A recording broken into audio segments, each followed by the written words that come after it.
Because I mean, that's the byline on all of this is people are looking for the answer to why is helping my brain reorganize, get better, whatever their metaphor is for it. Why is it so expensive and why does it take so long? Because okay, can we just professionals, yeah. No. Sorry, you were going right there because you want somebody who knows what the they're doing on equipment that does what the it says it does. No editing necessary, Pete. This is the Demonetization Podcast. I'm Pete Jansons, your host. No, I just get so frustrated with this. It's like, why does a surgeon who does knee replacements have to go to school for 10 years? Because you want the person replacing your knee to know what they're doing. Okay. Right. Why does it cost that much for the surgery? Because it's the same type of thing. And we have this trend now where we're just simplifying the brain to this extent. I mean, we take the joint in our fingers more seriously now, sometimes in terms of who puts the splint on and how it's splinted, than some of these very, very serious issues, whether we're talking about even garden variety, anxiety, and depression. You want somebody who knows what they're doing with verified, qualified equipment, or who knows enough if they're using a different form of equipment to know the limitations of that equipment. Right. Yeah. But Mark, if you see the sign "Joe's Neurosurgery, $200 for the works," maybe it's not the right place to go. But all humor, but people aren't putting out Joe's Neurosurgery. They're Joe this, that, and the other. This fancy topography issue, this lightning strike on the brain, and I really feel not just for the consumer now, but even qualified professionals can't tell the difference between the flash and pan and somebody who really knows what they're doing. And also, many kudos to many individuals, those of us who state what our limitations are. We do have professional societies. We have professional societies that are membership organizations that have member lists, and that's a good place to go to see if somebody's kind of generally interested in this field.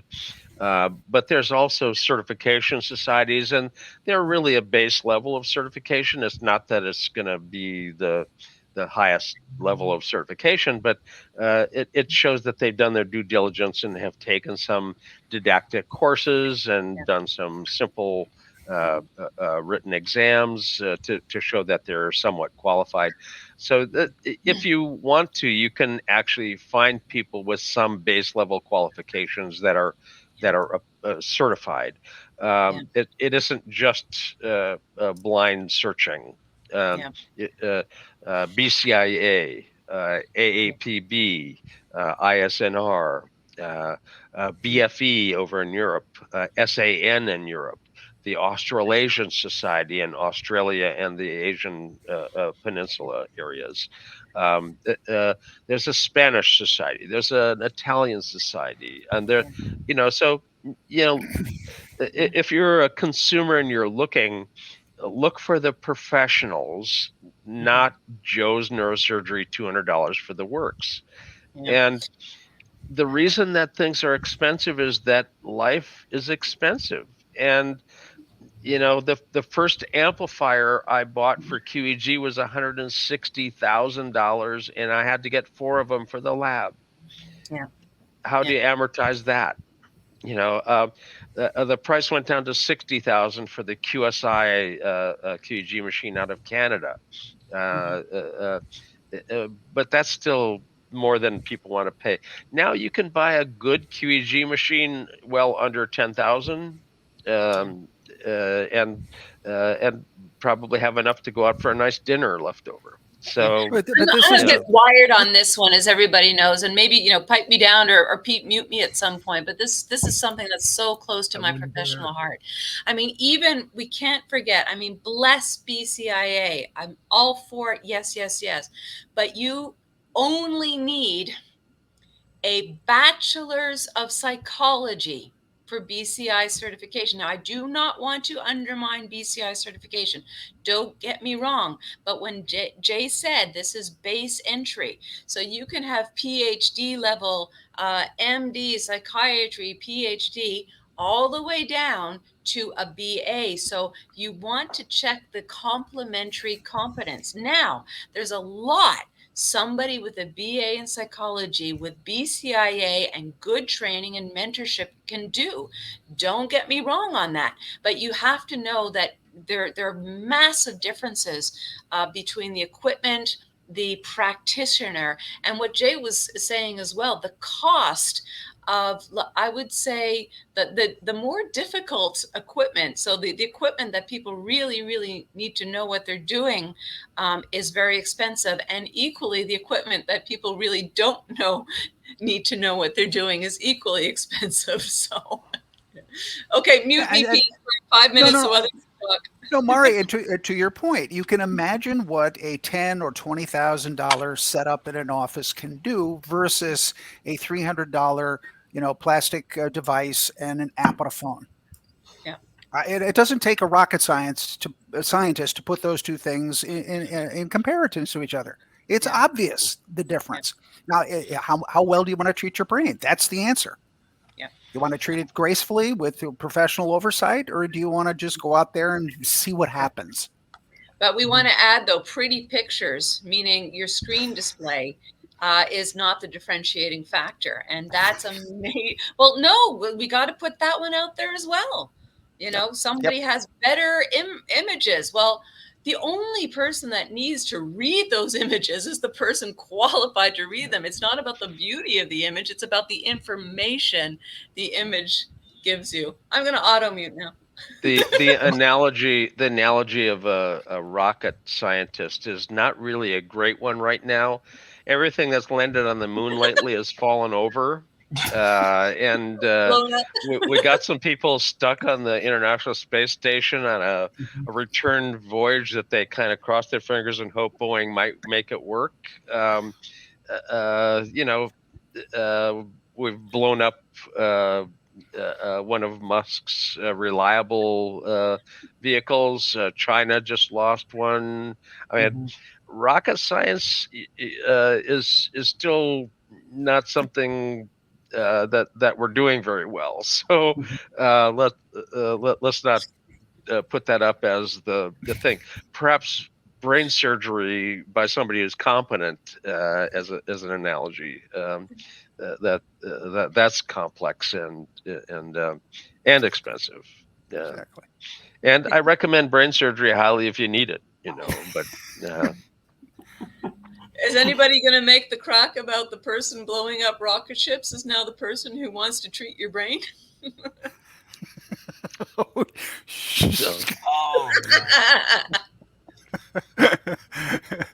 So Craig is just saying thanks for chatting. Well, thank you, Craig. A lot of great questions, my man. I don't know who you are. But it's great. He's an EEG tech. Yeah, I recognize his name. These dry sensors, Craig, will not likely be used for slow cortical treatments or trainings or anything that uses them, by the way. The data on them suggests that they're not going to be adequate for that. So some of the things that Craig does, probably not going to see them used for that. You've got to, if you're going to be doing slow cortical potential, you've got to have the right kind of electrodes, and you can't be sloppy with your work. Barry Sturman actually did slow cortical potential research before he did SMR, and he abandoned it it was too difficult to get good results. You have to control for eye movement and tongue movement and electrodermal activity, and there's so many slow signals that can get in the way of a good signal.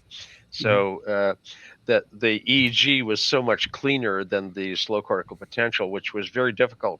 But you have to remember, historically, slow cortical potentials were difficult to record because the amps were not stable. So, I think Yuri published something on that last year. It was like brutal. And I know that Yuri's been doing a lot of work with the Othmers lately. And so he's getting quite involved with it. So it will be interesting, but that paper was like, oof, this is delicate, very delicate stuff. There is long history of people working in infralow frequency, and Yuri was one of the very early folks working in that area. He identified using gold electrodes with a polarization, the decasecond, 10-second long oxygenation cycle in the brain, which is basically the basis of the HRV stuff that we're dealing with, trying to synchronize with that. Anyway,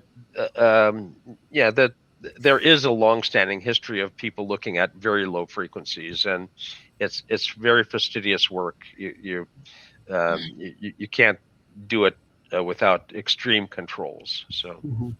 And for any casual observer, just parent, person looking to say, what's this neurofeedback thing all about? You can hear from this conversation just how complicated it actually is. This is so much deeper than anybody can possibly imagine. Jay's probably got the best vantage point. Yeah. I don't want to disrespect anybody. Jay's got a terrific vantage point on this entire industry. So is that our disclaimer? Is that my disclaimer? Yeah, that's what I get in trouble with any of y'all. I think that's a fantastic takeaway. I really do. This is what consumers need to know. This is your brain. It's incredibly complex. It's incredibly complicated. The people who do this work are gifted, and they train, and they continue to train, and we continue to try to understand as best we can what's going on between your ears.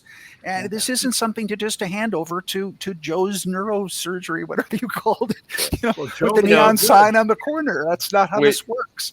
Yeah. We can work with very, very badly damaged and not very functional brains and make them work well. Yeah. But we can also take somebody who's working well and optimize their performance. Yeah. And there isn't anybody out there that you bring me their EEG and I look at it that I can't say, well, a tune-up over here could make this. If you go to Indianapolis 500, high performance doesn't mean you don't need a tune-up. For God's sakes, they tune those things up constantly. During the race. The higher the performance you want to have, the more likely you are to need a tune-up. Yep. And the brain training is, simplistically looked at, it's a tune-up. Yeah. We're not doing brain surgery. We do alter white matter and gray matter with the training, but we don't go in after it. We train it from the surface. And what we're training ends up being the world's most complicated puzzle. Yeah. And there are very few that understand it deeply enough to know when they look at the surface EEG kind of what it needs.